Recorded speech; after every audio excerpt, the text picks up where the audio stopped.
Nawawi ini orang yang sangat berani dalam amar ma'ruf nahi munkar. Bahkan kalau ada ulama di zaman beliau yang ditakuti oleh raja saat itu adalah seorang Imam Nawawi. Sampai ngomong rajanya, aku tidak takut siapapun kecuali siapa? Imam Nawawi. Apa yang beliau ambil dari kerajaan, dari pemerintah? Tidak. Tapi yang beliau berikan untuk kerajaan mendidik umat sudah sangat luar biasa. Ini hebatnya seorang Imam Nawawi. Sehingga ditakuti betul oleh pemerintah saat itu. Ini seorang Imam Nawawi seperti ini. Sampai dulu pernah ada cerita dinisbatkan kepada Imam Nawawi begini. Pernah ada raja di zamannya beliau itu, karena raja ini berasal dari kalangan militer dan karena memang saat itu keadaan kerajaan juga perlu pengamanan tingkat tinggi, maka sang raja dan panglima-panglimanya ini berpikir untuk memperkuat pertahanan, sehingga anggaran-anggaran kerajaan itu banyak digunakan untuk memperkuat pertahanan di mana-mana, khususnya di perbatasan-perbatasan itu diperkuat pertahanannya.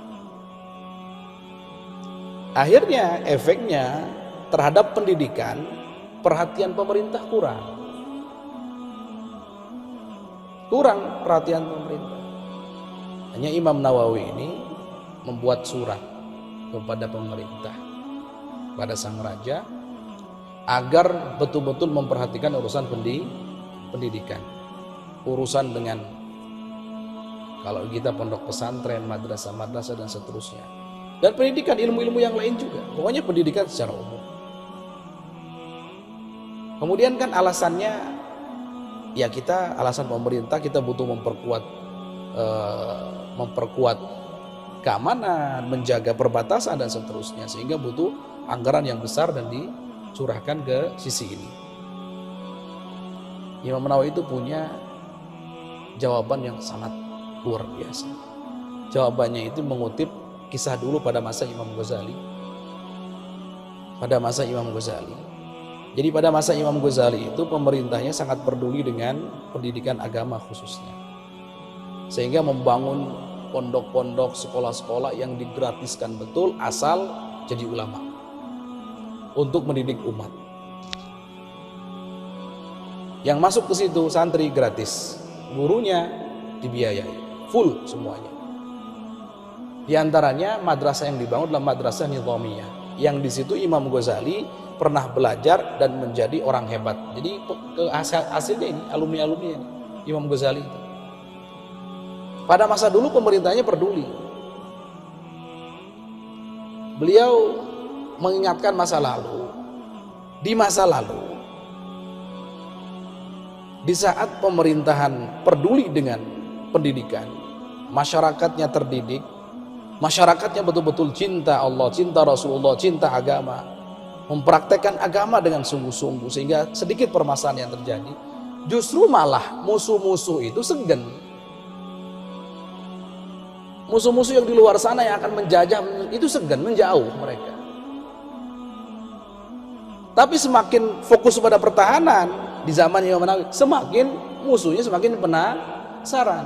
Akhirnya Imam Nawawi punya statement, punya kata-kata mengatakan, a'dadtu laka junudan la tukhti'u sihamuhum fil lail. Aku mempersiapkan untukmu wahai raja tentara-tentara yang tidak akan pernah meleset senjatanya di malam hari. Maksudnya siapa ini?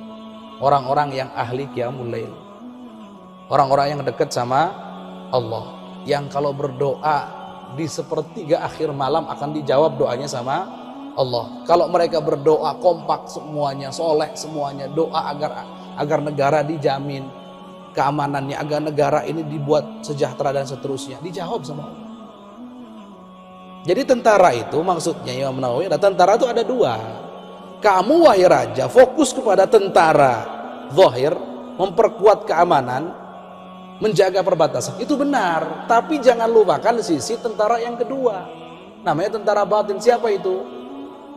orang-orang yang fokus mencari ilmu agama, yang bersih hati dan seterusnya, yang kalau malam bangun malam mendoakan negara ini, mendoakan umat Islam.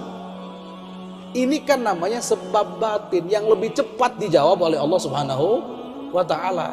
Sehingga ketika fokusnya kepada pendidikan, di samping daripada mempertahankan atau memperkuat keamanan, maka Allah yang akan jamin negara itu menjadi negara yang aman, kuat, dan kalau ada musuh yang macam-macam akan Allah kalahkan mereka. Ini Imam Nawawi. Gak main-main dengan pemerintah. Yang hak katakan hak, yang batil katakan batil. Imam Nawawi.